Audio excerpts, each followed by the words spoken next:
Flight lieutenant سعید افضل شہید ستارہ جرت 7 جولائی 1948 کو اٹک کے مقام پر جنم لینے والے فلائٹ لیفٹیننٹ سعید افضل نے آنکھ ایک فوجی گھرانے میں کھولی۔ ان کے والد بریگیڈیئر محمد افضل خان نے اپنے شاندار کیریئر کے دوران پاک فوج میں بھرپور خدمات سر انجام دیں۔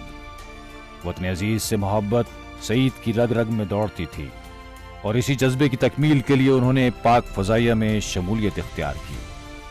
پی ایف اکیڈمی رسال پور سے ٹریننگ مکمل کرنے کے بعد مادر وطن کی حفاظت کے جذبے سے سرشار سعید افضل جون 1968 میں بطور فائٹر پائلٹ پاک فضائیہ کی شاہینوں کی صف میں شامل ہو گئے۔ فائٹر کنورژن کورس کامیابی سے مکمل کرنے کے بعد انہیں نمبر 18 اسکواڈرن میں تعینات کر دیا گیا اور وہ جلد ہی ایک بہترین فائٹر پائلٹ کی حیثیت سے پہچانے جانے لگے۔ 1971 کے اواخر میں پاک بھارت کشیدگی کے دوران فلائٹ لیفٹیننٹ سعید کو نمبر 14 اسکواڈرن ڈھاکہ میں تعینات کیا گیا، جس میں اسکواڈرن لیڈر دلاور، فلائٹ لیفٹیننٹ شمس الحق اور فلائنگ آفیسر شمشاد جیسے مایہ ناز پائلٹ شامل تھے۔ مشرقی پاکستان میں پاک فضائیہ کے اس اکیلے اسکواڈرن کے مقابلے پر بھارتی فضائیہ کے 10 اسکواڈرن تعینات تھے۔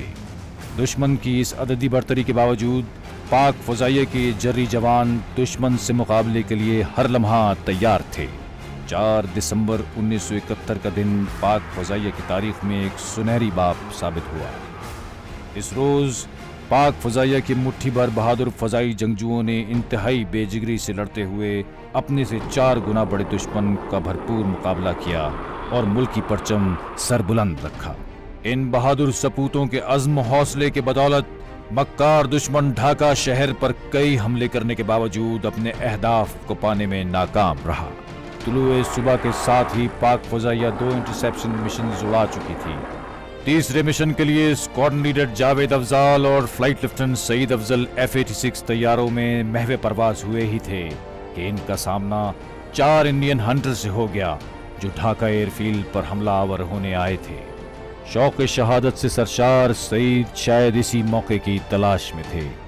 انہوں نے فوراً ایک ہنٹر جہاز کو اپنے نشانے پر لیا اور اگلے ہی لمحے اسے آگ کے گولے میں تبدیل کر دیا۔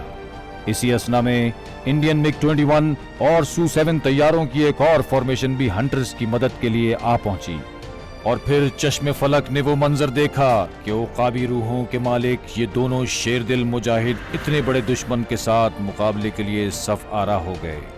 ڈھاکہ کی فضاؤں میں لڑی جانے والی یہ لڑائی آج بھی جانثاری اور فرض شناسی کے استعارے کے طور پہ یاد رکھی جاتی ہے۔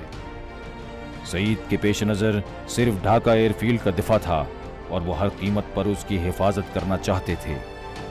انہوں نے کمال مہارت سے دشمن کو اپنے ناپاک عزائم سے باز رکھا، مگر بدقسمتی سے ان کا جہاز دشمن کی گولیوں کا نشانہ بن گیا۔ ان کے آخری الفاظ یہ تھے، میرا جہاز ہٹ ہو گیا ہے اور میں ایجیکٹ کر رہا ہوں۔ یہ علاقہ باغیوں کے قبضے میں ہونے کی وجہ سے ان کا کوئی سراغ نہ مل سکا، اس لیے انہیں بعد ازاں مسنگ ان ایکشن ہونے کی بنیاد پر شہید قرار دے دیا گیا۔